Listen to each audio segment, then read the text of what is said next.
Last weekend was Grandpa's 90th birthday party. Well, I mean, we were supposed to have a big 90th birthday party with everyone coming from across the world to celebrate in the same place. But unfortunately, due to the current circumstances, that wasn't possible. But luckily, the internet and the World Wide Web saved us and enabled us to create a celebration that was just as worthwhile too. A couple of weeks back, I called up Grandpa. Guy? Perfect. Yeah, hi, I can hear you. Can you hear me? That's lovely, yeah. Oh, no. Oh, keep knocking things over.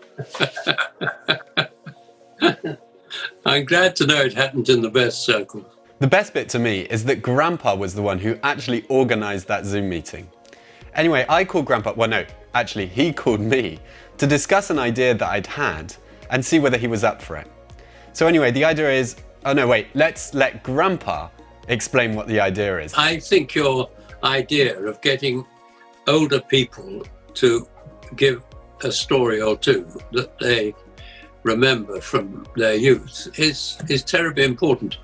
I'm trying to persuade all my friends when the opportunity arises to write down something. You needn't call it an autobiography. That sounds far too posh.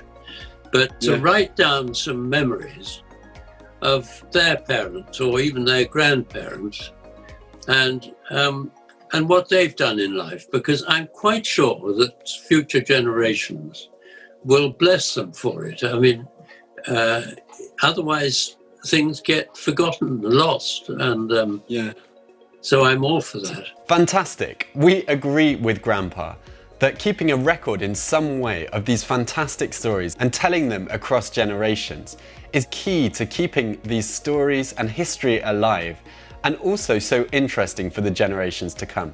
I'm actually lucky enough that Grandpa actually wrote a book which tells us all grandchildren about what his life was like, a little bit more about his family and everything that he achieved really. Now you don't need to write an autobiography as Grandpa says. There are so many ways that you could do it. You can write the story down on pen and paper. You could record an audio file on your phone or computer. You could even record a video on your phone or computer, which is even nicer because we're able to see your reactions and remember how you told the story. Now we chose the video format and I thought that we could share it with you too, because I really do think that not only friends and family will enjoy the stories, but anyone around us could enjoy it, as it's so interesting to see the difference between generations and what happened back in the day. Things have changed enormously in 2 or 3 generations. Well, I remember that one of the articles that we did was about your first car. It looked such a cool car as well. It wasn't, I can tell you, it was a brute. I bought it for £150, I remember. And no doubt if I'd kept it to today and spent a little money on it, it'd be worth thousands, I think. Exactly. But I didn't. And I constantly ran out of petrol because it had no petrol gauge on it. And it had a reserve tank, which meant that you would run out and then you'd switch something and the reserve would be available. And you knew then you just got 1 gallon in the tank or something. I never could afford enough to do more than the reserve tank. So I ran out all the time. I sold it in the end for £70. Just that in itself is such a great story and one that I can personally relate to too, and I'm sure that all of the people in my generation can.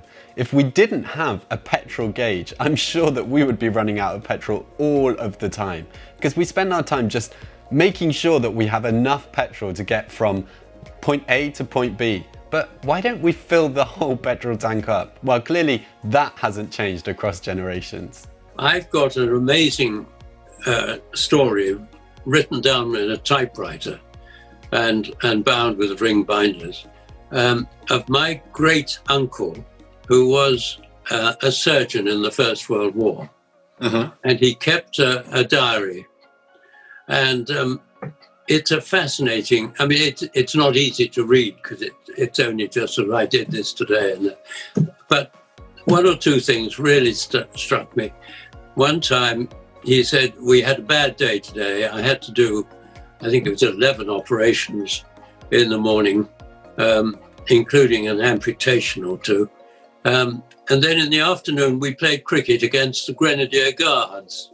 And I thought that was extraordinary view of the First World War, really. I know, that's incredible. Nowadays, we call off cricket matches for rain, but back in the day, they still carried on playing after having amputated a leg. I mean, there's a real difference between generations. One subject that we always seem to end up discussing are the world wars, because it's so interesting for us as the younger generation to understand what life was like at those times. It's just so unimaginable now that sharing these types of stories is so key to be able to understand what other people have been through. I mean, we always end up thinking that what we're living is the worst ever. Well, often it's not true, and that's another reason why sharing these stories is so important. I was nearly 9 when the Second World War broke out. And I do remember my mother calling us. We must have been, my brother and I, in the garden, I think. And my mother called us one Sunday morning and said, the Prime Minister has just announced that we're at war with Germany. It didn't mean much to us at the time, but to her it meant a lot. And she dreaded another war like that, which we would all understand. It's such an amazing story to tell and to be able to tell. So I thought I'd ask Grandpa what his feeling was when the war was announced to him at the age of 8. Well, at 8-year-old, you don't really know what it means. I mean, and thought, oh dear, we've got a bit of a fight on our hands, and we won't be able to go back to Essex. My father's farm was largely taken over for anti-aircraft guns. Okay. Because it was sited really on the direct route from Germany to London. But anyway, the contrast was extraordinary. We went from this not very beautiful part of Essex, very flat and industrial really, but lovely farming land. And we moved to this tiny little village in Worcestershire. Yeah. Where we all thought we would be totally safe, and we were totally safe. So there are some amazing stories from the war. Some sad, some shocking, some interesting, some surprising, but trust me, there are also some funny ones. But the day came when the army moved in, and they began to build a dummy airfield on the fields next to us. And these lights that came on at night, trying to attract the German bombers to drop bombs on us instead of on Coventry or one of the industrial centres or on the towns up there. But these lights came on every night, and it was a total failure, I have to say. There wasn't a single bomb dropped, which we were quite relieved about. But it was just an irony of trying to get away from everything warlike. Exactly. And finding that German bombers were being attracted to bombers. But of course, bombing was a fairly unsophisticated game in those days.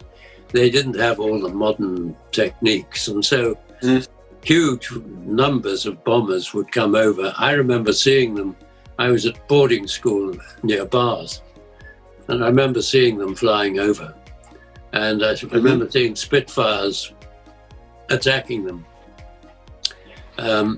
But they had very few instruments to help them find the target. So they had to go home without any bombs left, so they would drop them wherever they could to get the aircraft empty. Just before I was 9, I went to a prep school, and because of the war, we had to sleep downstairs and have the classrooms up on the top floor in case the bombs fell at night, I suppose.